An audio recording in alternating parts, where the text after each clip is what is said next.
In this video, we'll look at how we can use Cron to schedule repeated tasks or to schedule scripts or commands in Ubuntu Linux. So Cron allows us to automate tasks that might be repeated, and this is made possible by using the Cron tab program. Now I have a script that will be running using the Cron, and let me just list the files I have here.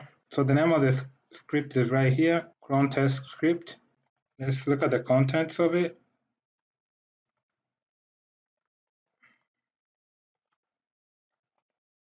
So what this script does is just echoes this string to this file. So it's appending this every time it's run, it appends that to this file. So let's see what the file has right now. So I have 4 lines. What I'll do is I'll delete the lines. So I'll delete the lines. So let me open it. I'll go ahead and delete all these lines.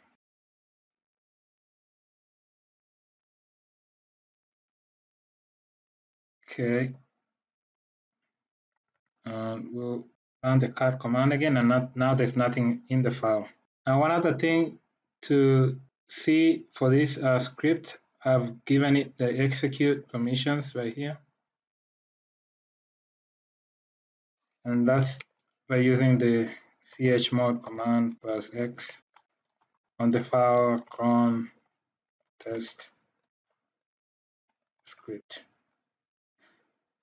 Now that we have the script, we need to create a job schedule in a file using the cron tab format. Now to create the job schedule, there's a format we have to follow for cron. Let me pull up an example here. So this is the format right here. You want to have, in your first place, you want to have the minute from 0 to 59. Then you want to have the hour, day of the month, 1 to 31. Then month of the year. And then lastly, you want to have day of the week, 0 to 6, where 0 represents Sunday. Then here you put your command or your script. Let's see examples here. For instance, if you wanted to run a task daily, you'll put 0, 0, that means midnight.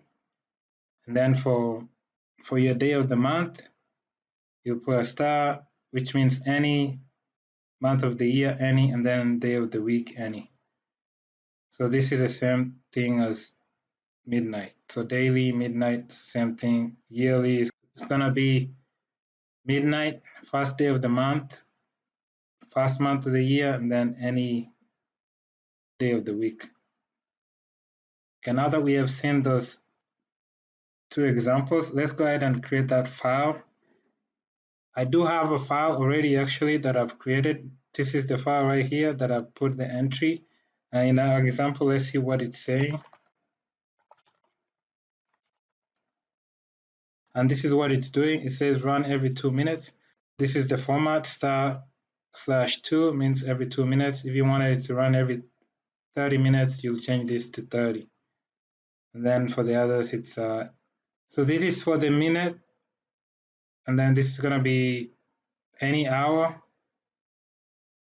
any day of the month, any month of the year, and then any day of the week. And then you point to the actual command or the script. So this is where we have the script. It's in my home folder. That's what I'm pointing to. Now, once you have your file entry for the cron tab or cron table, you need to actually enable this cron job, or you need to schedule it using the cron tab command. You can actually check what you have running for the current user, any cron tab jobs you have running. You can use cron tab-L. This should list any cron tab jobs you have. So right now there is no cron tab jobs for Eno. Now, in order for me to install that job, use cron tab and then the name of the file where you have this entry here for cron. So I'll have to put cron test. Now I've enabled or scheduled that task. Now if I repeat the command cron tab-L, it's showing me that there's an entry, a cron job that's scheduled for the user Eno, which is different from before where there wasn't any cron tab for Eno. Now that we have enabled that job, what we can do, since we know we are writing to a file, we can check the file to see if there's anything written to it. Test. And it did write the first entry right there. Let's go ahead and check the logs to see if there's a mention of this script in the syslog logs. The logs are inside, so let's cd to var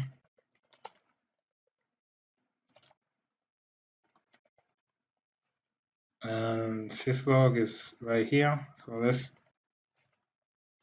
let's do a grep.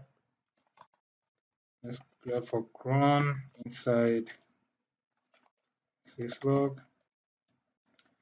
and we see that at this time this script was actually executed, and that's why we got that entry in our file. And let's just go back to this folder and let's run the command again to see if there's any other entry.